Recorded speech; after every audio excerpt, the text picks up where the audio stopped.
जिसको देखो वही दर्द की बात करता है, यहाँ अब कौन खुशी की बात करता है। नमस्कार दोस्तों, स्वागत है आपका एक बार फिर से। मैं हूँ आपका दोस्त कवि आदि गणेश। आज हम बात करेंगे जो अपना सामाजिक विज्ञान चल रही है कक्षा 6 की, उसके अंदर अध्याय 8वां हमारा सामाजिक परिवेश और अध्याय नंबर 9 विविधता में एकता।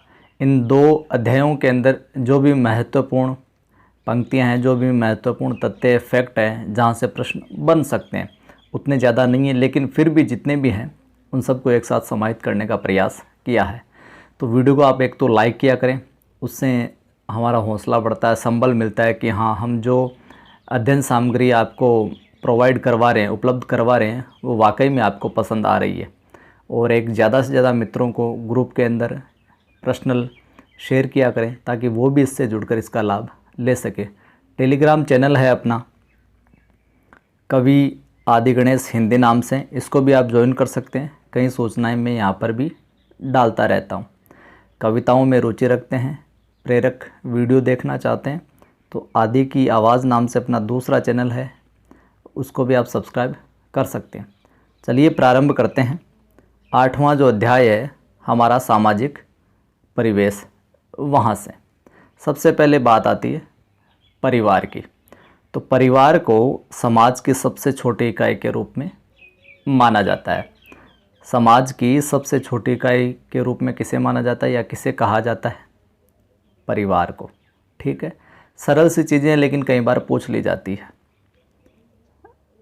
पूछ लिया जाए कि बालक की प्रथम पाठशाला क्या होती है या किसे माना जाता है, तो परिवार को।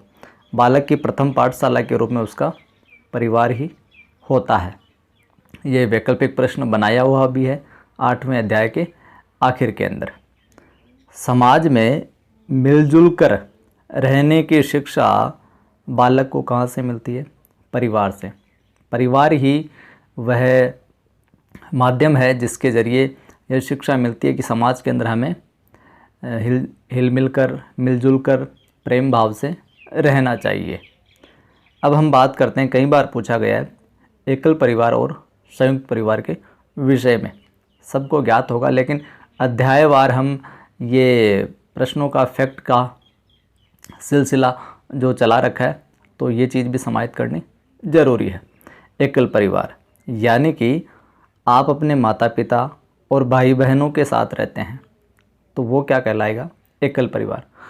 अपने माता पिता और अपने भाई बहनों के साथ में रहते हैं तो वो क्या कहलाएगा? एकल परिवार कहलाएगा।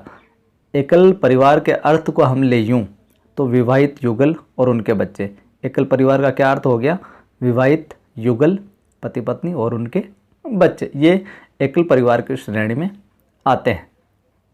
तो ये आए तो कोई दिक्कत नहीं है।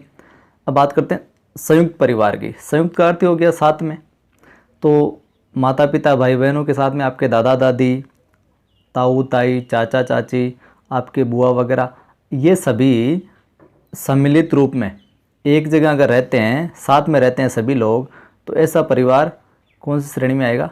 संयुक्त परिवार कहलाएगा। चलिए, ये इतने ही प्रश्न बन सकते हैं इस 8वें अध्याय से, सामाजिक परिवेश वाले से। ज़्यादा कुछ विशेष है नहीं।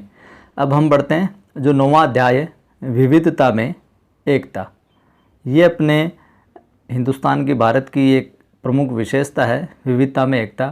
कहीं बोलियों में विविधता मिलती है हमें, कहीं खान पान में मिलती है, कहीं रहन सहन में मिलती है, कहीं प्राकृतिक रूप से विविधता देखने को मिलती है, फिर भी हम हैं जो एकजुट मिलते हैं, दिखाई देते हैं।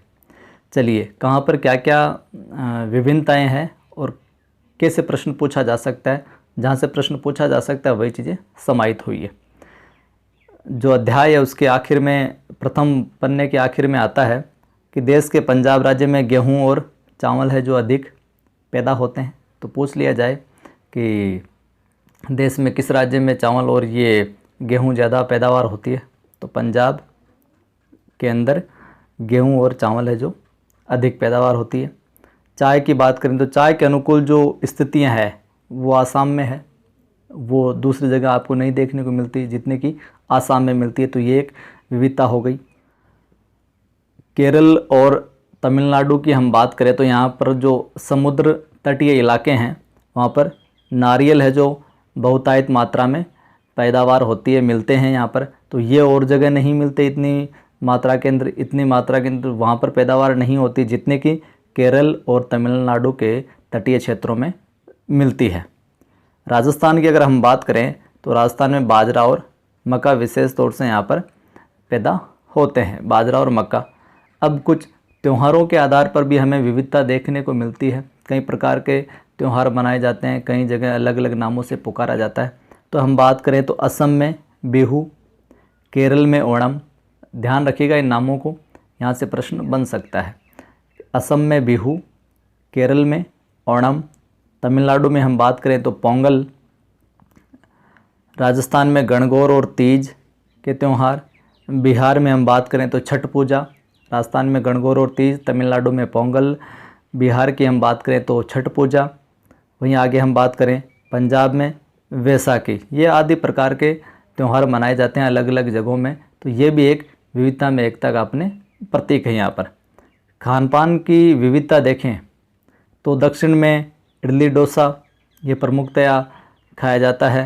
राजस्थान में दाल बाटी चूरमा को विशेष महत्व दिया जाता है। गुजरात में ढोकला और खम्मण को।